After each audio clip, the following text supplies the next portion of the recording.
90 দশকের জনপ্রিয় ছবি मैंने प्यार कियाতে সালমান খানের বিপরীতে অভিনয়ের মাধ্যমে বলিউডে পা রাখেন ভাগ্যশ্রী। প্রথম ছবির সাফল্য তাকে রাতারাতি তারকা খ্যাতি এনে দেয়, যা অনেক নবাগত অভিনেত্রীর কাছে স্বপ্নের মতো। তবে সেই উজ্জ্বল সূচনার পরই তিনি ধীরে ধীরে অভিনয় জগৎ থেকে সরে এসে সংসার ও পারিবারিক জীবনে মনোনিবেশ করেন। সম্প্রতি এক সাক্ষাৎকারে 90-এর দশকের সিনেমা ও বর্তমান সময়ের চলচ্চিত্র ধারার পার্থক্য নিয়ে খোলামেলা মন্তব্য করেন ভাগ্যশ্রী। বিশেষ করে আজকের ছবিতে অপ্রয়োজনীয় অন্তরঙ্গ দৃশ্য দেখানোর প্রবণতা নিয়ে তিনি সমালোচনা করেন।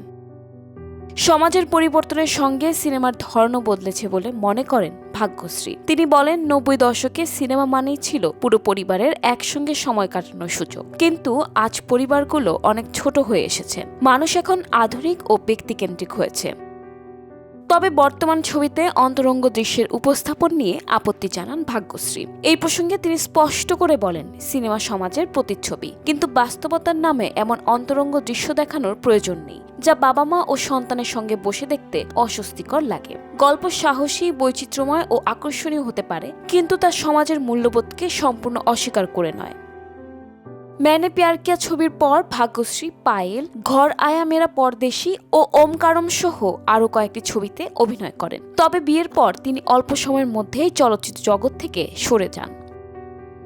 দীর্ঘ বিরতির পর 2003 সালে মা সন্তোষীমা ছবি দিয়ে বলিউডে প্রত্যাবর্তন করেন ভাগ্যশ্রী। পরবর্তীতে থালাই ভি, রাধেশ্যাম, কিসি কা ভাই কিসি কি জানের মতো ছবিতে গুরুত্বপূর্ণ চরিত্রে দেখা গেছে তাকে।